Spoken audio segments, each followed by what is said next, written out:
నమస్కారం ఘంటారావానికి స్వాగతం. ముందుగా ప్రధానాంశాలు. ప్రకాశం జిల్లా మార్టూరులో విషాదం, చెరువులో జారిపడి ఇద్దరు మృతి.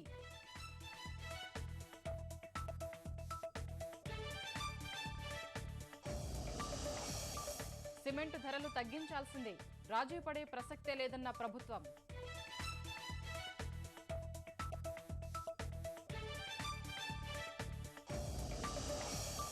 శ్రేణులకు నాయకత్వ లక్షణాలపై తెదేపా దృష్టి, నేటి నుంచి 3 రోజుల పాటు శిక్షణా తరగతులు.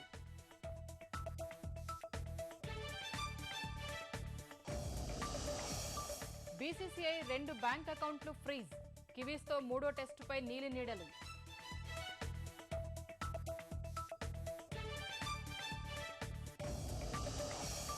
చినశేష వాహనంపై తిరుగాడిన శ్రీవారు, అన్నపూర్ణగా బెజవాడ దుర్గమ్మ అభయం.